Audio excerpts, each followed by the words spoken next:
Laurent Marcantin, aux îles Kerguelen, 13 mars.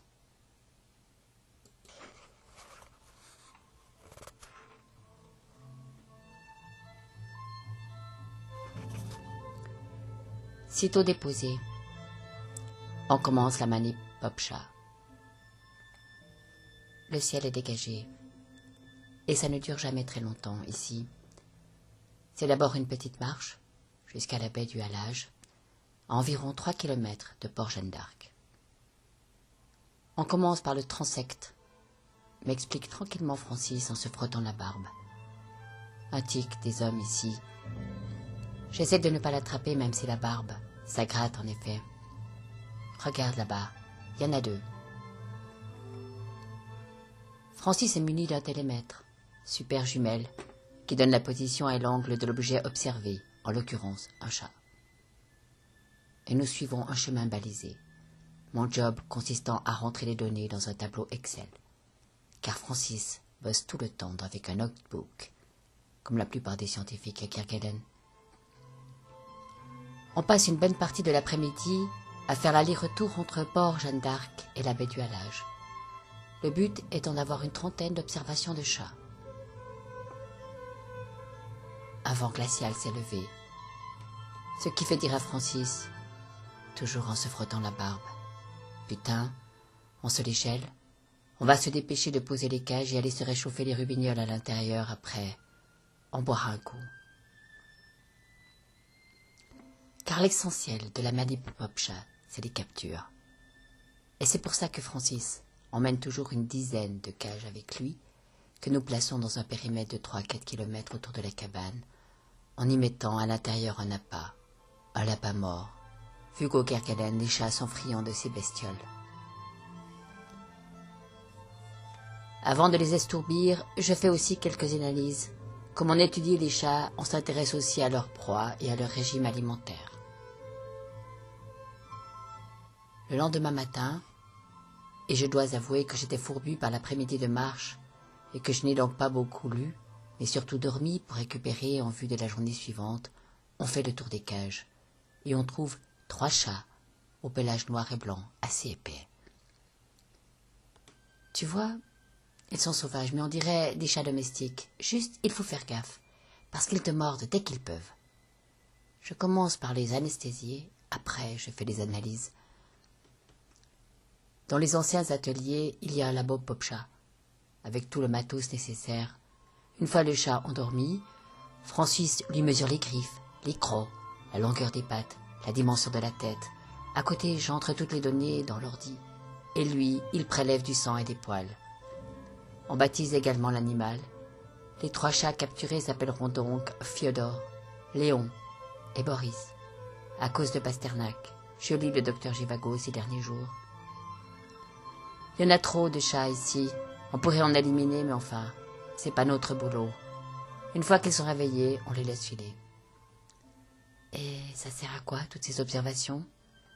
En gros, on étudie leur évolution génétique dans un espace complètement nouveau. On regarde aussi ce qu'ils bouffent. Il y a plusieurs espèces d'oiseaux qui sont menacées, par exemple le pétrel. Le soir, nouvelle inspection des cages, mais aucun chat. Alors on rentre à la cabane et on se fait un petit feu dehors, face aux chaudières effondrées de l'ancienne usine. Francis sort une bouteille de scotch qu'il avait cachée quelque part. Il m'en propose une tasse que je refuse. « Allez, mets-en une goutte dans ton thé. »« Juste pour te faire plaisir, alors. »« Spectre de Port-Jeanne d'Arc, nous vous invoquons, » hurle Francis en levant sa tasse. Puis il se tourne vers moi en ricanant, et je ne résiste pas à la tentation de le brancher sur sa marotte. « Depuis quand? Depuis combien de temps tu étudies les chats? » « Une quinzaine d'années. Des études de biologie, et puis j'ai postulé ici. J'ai toujours rêvé des chats. » Un long silence. Et puis il continue. La voix devenue sourde. Les chats, ça remonte à l'enfance. Mon père était roumain, et on allait chaque été passer quelques semaines dans son village. Il y avait des chats sauvages, dans les champs et les forêts autour. On les entendait miauler la nuit. Souvent ils se battaient, ils gueulaient comme des dingues. Ça pouvait durer toute la nuit. Je rêvais d'en attraper. J'ai construit des pièges, j'ai fini par en attraper. Ce qui est plus bizarre, c'est que je rêvais d'eux la nuit, avant de les découvrir dans mes pièges. Et souvent leur couleur, leur taille coïncidaient avec ceux dont j'avais rêvé. J'ai continué à rêver de chats, et j'ai atterri ici. Tu rêves encore de chats? Moi, maintenant. Mais bon, j'en vois tellement que je distingue plus trop le rêve de la réalité. Il m'arrive souvent la même chose ici. C'est l'effet Kerguelen. Au bout d'un moment, on ne veut plus rentrer. C'est ma 3e mission ici. Quand celle-ci sera finie, je foutrai le camp dans le nord. J'ai planqué des provisions partout. Je peux tenir des années en pêchant et chassant. Là où je serai, personne viendra me chercher. Je m'occuperai des chats en toute liberté. Je serai devenu sauvage à mon tour.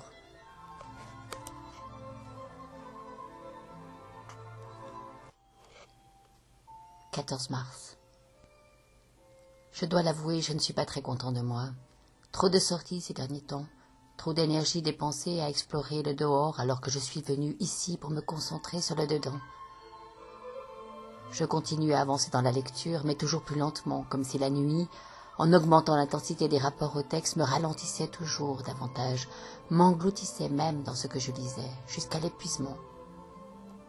Je décide par conséquent de refuser toute nouvelle sortie juste au moment où Philippe frappe à ma porte et me propose de partir au Waldstuder avec un duo, Rest, Nat, Marc et Jean-Paul.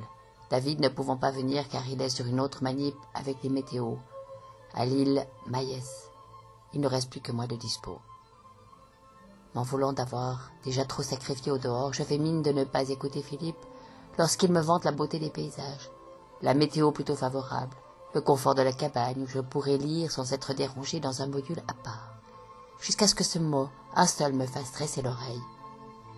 C'est une manip prospection renne. On y va pour le comptage. Or, le renne est un des animaux que j'admire le plus au monde depuis ce jour où, traversant la Laponie en train, j'ai vu un renne blanc courir le long de la voie, entre les bouleaux. Oh, pas longtemps, juste quelques secondes, mais depuis ce jour, je rêve de pouvoir observer à nouveau des rennes en pleine nature. Ok, j'accepte, mais je viens avant tout pour bouquiner.